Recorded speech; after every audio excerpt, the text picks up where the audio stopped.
जिन सिद्धियों की सत्यता से हम परिचित हैं, जिस ऐश्वर्य के चर्म को हमने अनुभूत किया है, वो कल्पनाओं से परे है आपके, वो कल्पनाओं से भी परे है आपके।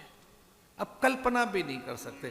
कि मैं बहुत विनय के साथ कह रहा हूं, किस सिद्धि की बात कर रहे हैं, कौन से यश और गौरव की, किस पद और प्रतिष्ठा की, और हां सचमुच किस धन की बात कर रहे हैं आप। जिस धन में आपकी आसक्ति है, साधु उससे अनासक्त रहता है, उससे कहीं बहुत दूर रहता है। जिसे आप सब कुछ माने बैठे हो, उसके सत्य और परिणाम से वो पहले ही परिचित है। अलेक्जेंडर से पूछा एक साधु ने कि पूरा संसार को जीतने के बाद क्या करेगा? बोले आराम करूंगा। बोले मैं पहले ही आराम कर रहा हूं बिना संसार जीते। नहीं, पूरा संसार जीतने के बाद क्या करेगा? बोले मैं फिर तो आराम करूंगा, और मैं तो बिना जीते ही आराम कर रहा हूं। अमर्ष हो गया। ये बहुत बेकार चीज है। जानते हो अमर्ष किसे कहते हैं? दूसरे की प्रगति, उन्नयन, उत्थान को देखकर आप चिढ़ जाएं, रोष आ जाए, द्वेष आ जाए। इनकी अट्टालिकाएं, इनके पास बड़ा वाहन, इनका भवन, इनकी पुत्री का बड़े घर में विवाह, इनका पुत्र कहां पहुंच गया, इनके यहां पुत्री पुत्र हो रहे हैं, हमारे यहां भी कुछ नहीं हुआ। अमर्ष हो जाए कि यहां धन मान संपदा इनका क्या है और हमारे पास कुछ नहीं। ये साधु को हो गया, विश्वामित्र को हो गया। और उन्होंने वशिष्ठ के 100 पुत्रों की हत्या कर दी। कि वशिष्ठ के जो 100 पुत्र हैं, ये जन्मांतर तक, कल्पांतर तक इन्हें फिर पूजा जाएगा। यही महान बलि जयी, यही सब कुछ रहेंगे कई कई कल्पों तक। जब जब जब सृष्टि बनेगी, वशिष्ठ के पुत्र ही गुरु रहेंगे। हमें कोई नहीं पूछेगा। तो क्या करना चाहिए? इनकी हत्या कर देते हैं। इनकी हत्या कर रहे हैं। खड़ग हाथ में है, पूर्णिमा की रात है। वशिष्ठ, उनकी भार्या अरुंधति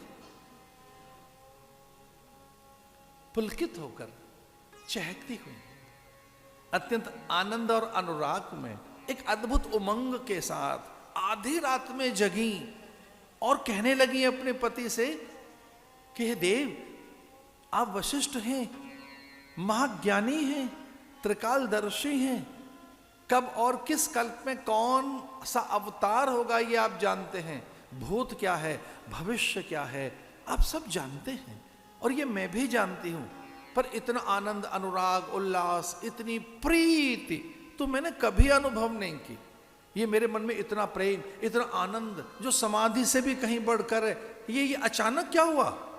मेरे मन में आनंद ही आनंद है। हमारी इस पूरी कुटिया में प्रकाश छा गया है।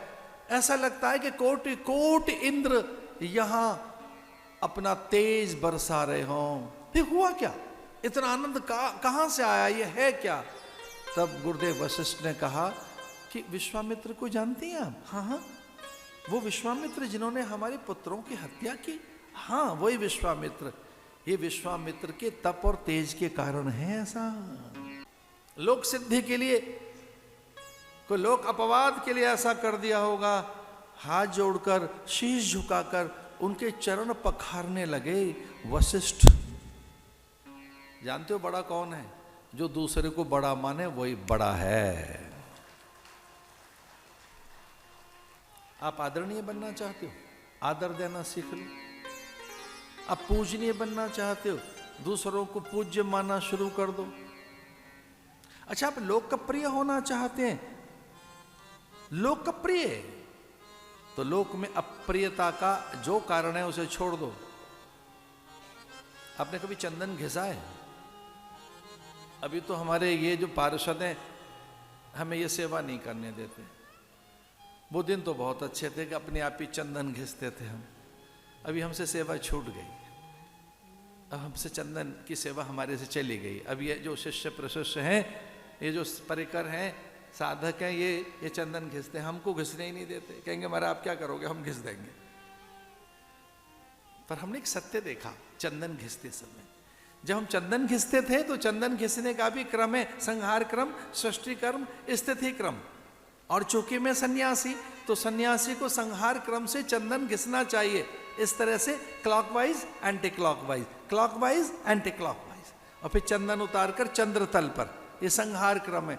फिर बायां हाथ दायां हाथ फिर पात्र में रखा जाएगा। चूंकि चंदन चढ़ा किसके लिए रहे, विष्णु के लिए, शिव के लिए, अथवा गणेश के लिए, या कि भैरव के लिए, अथवा वो गुरु के लिए, अतिथि अभ्यागत के लिए, कि दूल्हे के माथे के लिए, किसके लिए?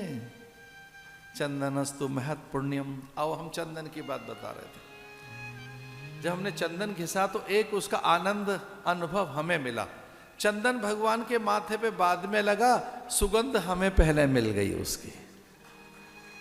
चंदन जब घिसा तो हमको सुगंधित हमें पहले मिली। कुछ अच्छा करोगे तो उसका अनुभव पहले आपको होगा। अच्छा, आपने दीपक जलाया है भगवान के लिए? हाँ, मैं तो रोज जलाता हूं। दीपक जलाने के बाद भगवान की आरती बाद में उतारी जाएगी, उसका प्रकाश पहले आपको मिलेगा। आपने अगरबत्ती जलाई, धूप जलाई, सुगंधा, सुगंधित द्रव्य कभी चढ़ाए, वो आपको अनुभव हो। आपने फूल चढ़ाए भगवान के लिए, उसकी सुकोमलता का अनुभव पहले आपको होगा। ये शुभ कर्म।